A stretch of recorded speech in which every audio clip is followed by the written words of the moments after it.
Video like जरूर कर लीजिए और ऐसे वीडियो लगातार फ्री में पाने के लिए चैनल को तुरंत सब्सक्राइब कर लीजिए और बेल आइकन को जरूर टैप कर लीजिए ताकि आगे भी सारे वीडियो आपको मिलते रहे। यूट्यूब में फॉलो करते हैं तो प्लीज ये वाला फ्री टेलीग्राम चैनल जरूर ज्वाइन कर लीजिएगा। सारे नोटिफिकेशन सारे अपडेट यहीं पे आते हैं, ध्यान रखिए। नमस्कार दोस्तों, स्वागत है आप सभी का ऑनलाइन एग्जाम प्रिपरेशन पर which is the part of study for civil services.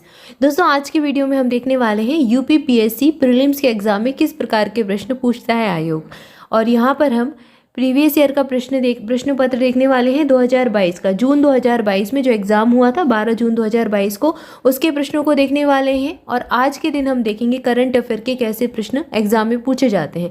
तो आपको करंट अफेयर पढ़ना तो होता है लास्ट 1 साल का या फिर 6 महीने का, लेकिन उसमें आपको किस प्रकार के प्रश्नों को तैयार करना है और किन किन चीज़ों को ध्यान देकर पढ़ना है ये आपको आज पता चलेगा।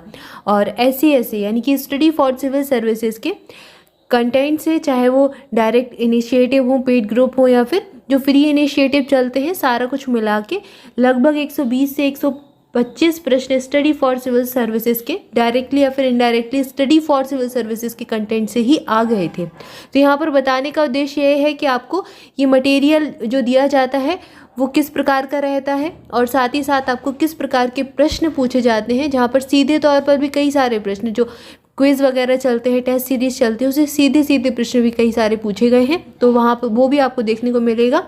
और साथ ही साथ जो कंटेंट होता है उससे कैसे प्रश्न बनते हैं, ताकि अगर आप पेड बैच से भी कोई बच्चा है जो पेड बैच से भी पढ़ रहा है या फिर आप फ्री इनिशिएटिव भी फॉलो कर रहे हैं स्टडी फॉर सिविल सर्विसेज के, तो आपको किन चीज़ों को ध्यान देकर पढ़ना है और किस प्रकार से अपनी अप्रोच रखनी है ताकि आप एग्ज़ाम को एक बार में क्वालिफाई कर लें। और आपका एग्ज़ाम जो है 14 मई को होने वाला है, 2023 वाला प्रीलिम्स। तो उसके लिए अभी से आपको तैयारी करनी होगी। तो प्रीवियस ईयर सबसे ज़्यादा इंपॉर्टेंट होते हैं। अब यहाँ पर हम पहला प्रश्न करंट अफेयर का देखेंगे। पहला प्रश्न है, मेक इन इंडिया कार्यक्रम के संदर्भ में निम्नलिखित कथनों में से कौन सा सही है। अब यहाँ पर मेक इन इंडिया कार्यक्रम की बात हो रही है और ये कथन दे दिए गए हैं। तो इस प्रकार के प्रश्न पूछे जाते हैं जहाँ पर एक योजना से आपको सारी चीज़ें याद होनी चाहिए, उस योजना का प्रारंभ कब हुआ और उससे संबंधित और तथ्य। तो यहाँ पर ये मेक इन इंडिया कार्यक्रम पूछा और ये आप SCS के कंटेंट में देख सकते हैं, उसी का स्क्रीनशॉट है ये। और यहाँ पर दिया गया है मेक इन इंडिया कार्यक्रम का प्रारंभ हुआ सितंबर 2014 में, किस मंत्रालय के द्वारा इसको प्रारंभ किया गया, किस क्षेत्र से संबंधित है और साथ ही साथ इससे संबंधित महत्वपूर्ण जानकारी। तो पूरा कुछ आपको यहाँ पर दिया गया है। अगर आपने पढ़ा होगा तो आपसे ये प्रश्न आराम से बन गया होगा। इसके बाद यहाँ पर ये प्रश्न तो पॉलिटी से है। अब एक प्रश्न और ये करंट अफेयर के यहाँ पर आया, वर्ष 1985 में गंगा एक्शन प्लान परियोजना प्रारंभ करने का मुख्य उद्देश्य क्या था। तो ये गंगा एक्शन प्लान के बारे में पूछा है। अब ये पुरानी योजना है लेकिन चर्चा में रही होगी इसलिए पूछ ली गई है। तो इसका उद्देश्य पूछा गया है और ये आपको SCS के कंटेंट में गंगा एक्शन प्लान दिया गया था। और ये सबसे पहला जो है गंगा एक्शन प्लान था 1985 में, जल शक्ति मंत्रालय ने शुरू किया था और उससे संबंधित ये महत्वपूर्ण जानकारी दी गई है जहाँ पर आपके ये सारे तथ्य मतलब जो है कवर हो जाएंगे।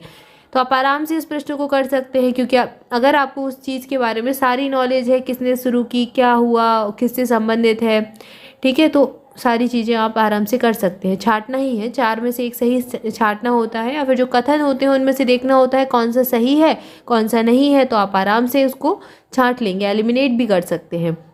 अब यहाँ पर एक प्रश्न पूछा गया है, कौन सा एक देश स्थल रुद्ध है। तो ये लॉकलाइन कंट्री के बारे में पूछा गया है। ये प्रश्न जो है ये भूगोल का है, पहले भी देख चुके हैं। तो यहाँ पर लॉकलाइन कंट्रीज सारी दी गई है, सारे महाद्वीप की सब बताया। एशिया में 12 लॉकलाइन कंट्रीज हैं, इनके नाम पूरे दिए गए हैं। अफ्रीका में 16 हैं, यूरोप में 16 हैं, दक्षिण अमेरिका में 2 हैं, सारा कुछ बता दिया। अब लॉकलाइन कंट्रीज कौन सी होती हैं, ऐसे देश जिनकी जो सीमा है ना तो समुद्र से लगे और ना ही कोई अंतर्राष्ट्रीय सीमा लगे, तो उसको कहते हैं लॉकलाइन कंट्री, यानी कि स्थल रुद्ध देश है, ठीक है। उस प्रकार से जैसे आप भारत के क्षेत्र में देखते होंगे, भारत में कुछ राज्य ऐसे हैं जो स्थल रुद्ध हैं, जिनकी सीमा ना तो समुद्र से लगती है और ना ही किसी और देश से लगती है, तो उनको स्थल रुद्ध। जैसे कि आप अगर नॉर्थ में जाएंगे तो नॉर्थ में जो अपना जो एरिया है जम्मू कश्मीर वाला है तो वो पाकिस्तान से लगता है, तो वो स्थल रुद्ध नहीं है, ठीक है।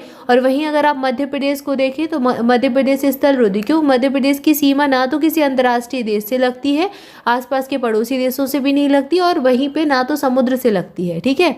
ऐसे ही जैसे कि गुजरात है, राजस्थान है, इनकी सीमा पड़ोसी देशों से लगती है, तो ये स्थल रुद्ध देश नहीं होंगे। जबकि मध्य प्रदेश स्थल रुद्ध देश है क्योंकि बीचों बीच में है और उसकी सीमा अपने आसपास के राज्यों के साथ ही लगती है, अंतर्राष्ट्रीय सीमा नहीं है। क्लियर है, आई होप आपको क्लियर हो गया होगा ये पॉइंट। इसके बाद यहाँ पर ये प्रश्न दिया गया है, इकोनॉमिक्स का इसको नहीं देखेंगे हम। यहाँ पर ये देखते हैं, ये प्रश्न करंट अफेयर का है। मार्च 2022 में असम मेघालय सीमा विवाद को हल करने के लिए समझौते पर निम्नलिखित में से किसने हस्ताक्षर किए। तो भाई अब जब आप जो समझौते हैं वो पढ़ें तो ये भी देखिए कि किस किस देश ने हस्ताक्षर किए, साथ ही साथ किस देश के किस व्यक्ति या फिर किस जो पदाधिकारी उसके द्वारा हस्ताक्षर किए गए। कई सारे जो होते हैं समझौते होते हैं प्रधानमंत्री के द्वारा होते हैं, कुछ होते हैं गृह सचिव करता है, गृह मंत्रालय के द्वारा होते हैं। तो ये चीज़ें भी ध्यान दें, जब आप करंट अफेयर आपको पढ़ना है तो इन चीज़ों पर विशेष ध्यान देना है। अब यहाँ पर पूछ लिया आपसे, ठीक है। तो ये प्रश्न यहाँ पर पूछा गया और ये पूरा इस डायलॉग के बारे में यहाँ पर बताया गया। असम के साथ ये डायलॉग हुआ था, सारी पूरा डिटेल आपको यहाँ पर दिया गया है। अगर आप ये पढ़ेंगे तो आपको सारे पॉइंट क्लियर हो जाएंगे, ठीक है। यहाँ पर ये प्रश्न साइंस से है तो इसको अभी नहीं देखेंगे हम। हमको करंट अफेयर के प्रश्न देखने हैं, करंट अफेयर के कैसे प्रश्न पूछे गए। ये करंट अफेयर का एक प्रश्न पूछा गया है, ये पूछा गया है योजना से।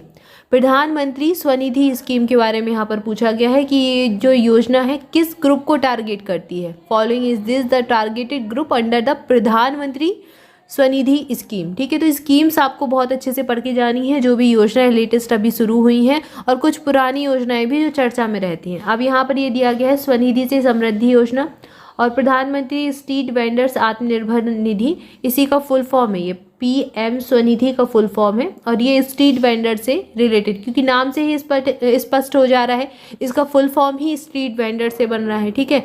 1 जून 2020 को शुरू की गई थी। मंत्रालय कौन सा था? आवास और शहरी मामलों का मंत्रालय था। और इस योजना से संबंधित जो भी अन्य तथ्य हैं ये दिए गए हैं, ठीक है। इसके अलावा और भी जो योजना है उसके बारे में भी दिया गया है, तो आप ये पूरा एक्स्ट्रा भी पढ़ सकते हैं इसको।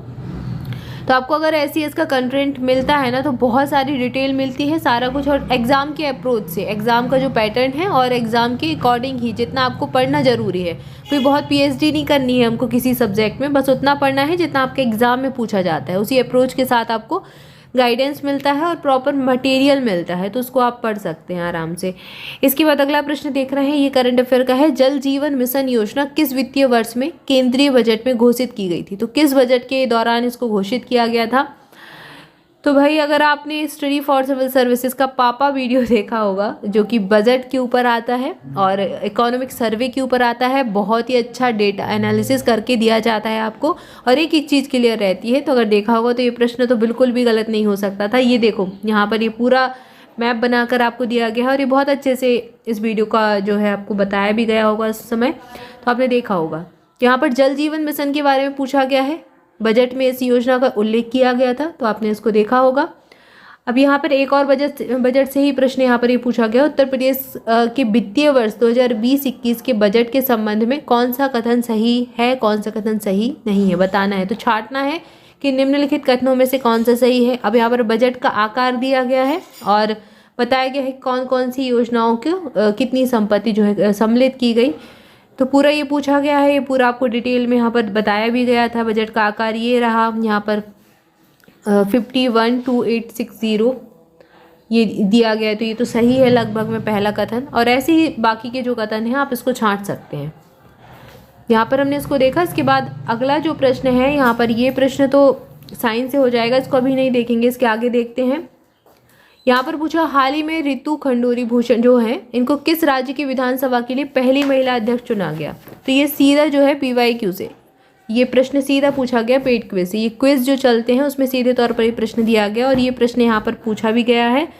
ये नाम दिया गया है यहाँ पर रितु खंडारी का, यहाँ पर ये नाम दिया गया है। और ये प्रश्न कैसे पूछा गया? सूचियों के तौर पर पूछा गया। जो विधानसभा की नवनिर्वाचित अध्यक्ष हैं और उनका राज्य, किस राज्य से वो सम्मिलित हैं, ये पूछा गया है। तो यहाँ पर आपको सूचियों का मिलान करना रहेगा। तो इस प्रकार के प्रश्नों पर भी आप ध्यान दे सकते हैं और ये पेड क्विज में आपको सीधे तौर पर लगवाया गया था, ठीक है। तो ये हमने प्रश्न देखा। इसके बाद अगला जो प्रश्न यहाँ पर दिया गया है, ये प्रश्न अभी नहीं देखेंगे, ये हम साइंस के उसमें देखेंगे। अभी ये जो प्रश्न है ये भी करंट अफेयर का नहीं है। अब यहाँ पर एक प्रश्न और, ये करंट अफेयर का, ये तो स्टडी फॉर सिविल सर्विसेज के कंटेंट से। यहाँ पर ये प्रश्न पूछा गया है, अप्रैल 2022 में दिए गए इंडिया स्मार्ट सिटी अवार्ड्स प्रतियोगिता 2020 के संदर्भ में जो सूची 1 है और सूची 2 है, इनको सुमेलित करना है। अब यहाँ पर सूचियाँ दी गई हैं, श्रेणी दी गई है और विजेता नगर दिया गया है।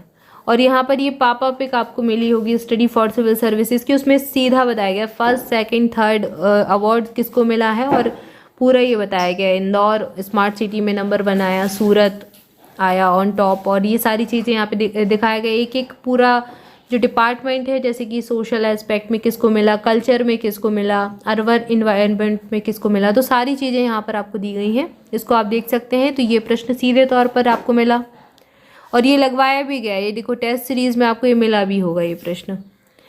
इसके बाद अगला जो प्रश्न है, यहाँ पर ये प्रश्न देख रहे हैं, ये प्रश्न हम पढ़ेंगे ज्योग्राफी में। इसके बाद ये जो प्रश्न है यहाँ पर हमने देख लिया इसको।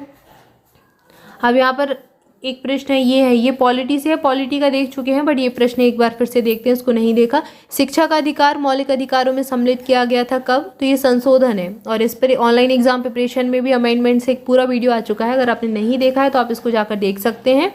इसके अलावा पॉलिटी का पापा वीडियो भी आपको स्टडी फॉर सिविल सर्विसेज पर मिल जाएगा, तो वो भी आप देख सकते हैं। और ये प्रश्न तो सीधे सीधे लगवाया गया है, क्विज में आपको प्रैक्टिस करवाया गया है कि जो शिक्षा का अधिकार संविधान संशोधन किससे आया था? 86वां संविधान संशोधन था। कौन सा आर्टिकल उसमें ऐड किया गया था? आर्टिकल पर आपको पूरा अच्छे से देखकर जाना है, आर्टिकल्स देखकर जाना है, संविधान संशोधन देखकर जाना है, अमेंडमेंट्स, और सारे नहीं पढ़ना है, जितने इतने सारे जो संशोधन हुए सब नहीं पढ़कर जाना है। जो इंपॉर्टेंट है आपके एग्जाम के दृष्टिकोण से वही पढ़ना है, और उस पर पूरा वीडियो आ चुका है, तो उसको देख सकते हैं। कौन कौन से आर्टिकल बार बार पूछे जाते हैं एग्जाम में, और वही रिपीट कर करके पूछे जाते हैं। तो अगर आप PYQ लगाएंगे तो आपको वो चीज़ भी स्पष्ट हो जाएगी, तो उसको ज़रूर एक बार देख लें। तो यहाँ पर हमने इस प्रश्न को देख लिया। आई होप आपको सारी चीज़ें क्लियर होंगी। यहाँ पर हमने करंट अफेयर के कुछ प्रश्नों को देखा, और आगे की वीडियो में कुछ और सब्जेक्ट देखेंगे, साइंस को देखेंगे, साइंस के कैसे प्रश्न होते हैं, और इकोनॉमिक्स के प्रश्नों को एक बार देख लेंगे कैसे प्रश्न पूछे जाते हैं। तो ये अप्रोच आप रखिए अपनी, जब भी आप पढ़ें इसको। और अगर आप ऐसा कंटेंट लेना चाहते हैं, स्टडी फॉर सिविल सर्विसेज का कोई भी पेड ग्रुप ज्वाइन करना चाहते हैं, तो इन नंबर्स पर कॉल करके जानकारी ले सकते हैं। यहाँ पर आपको पूरी इन्फॉर्मेशन मिल जाएगी। साथ ही साथ अगर आप फ्री इनिशिएटिव भी फॉलो करना चाहते हैं, तो स्टडी फॉर सिविल सर्विसेज के दोनों फ्री पेड जो टेलीग्राम ग्रुप है उनको ज्वाइन कर सकते हैं। उनकी लिंक आपको डिस्क्रिप्शन में मिल जाएगी। एक प्रैक्टिस क्विज वाला चैनल भी है स्टडी फॉर सिविल सर्विसेज का, क्विज के नाम से, उसको जरूर ज्वाइन कर लें। उसकी लिंक आपको डिस्क्रिप्शन में मिल जाएगी। और अगर ऑनलाइन एग्जाम प्रिपरेशन का टेलीग्राम ग्रुप ज्वाइन करना है और अपडेट्स के लिए, तो वो भी ज्वाइन कर सकते हैं। उसकी लिंक भी डिस्क्रिप्शन में दी गई है, तो वहाँ से जाकर आप ज्वाइन करेंगे तो ऑफिशियल चैनल तक पहुँच जाएंगे। Thank you for watching this video. मिलेंगे नेक्स्ट वीडियो में नेक्स्ट टॉपिक के साथ। Thank you so much.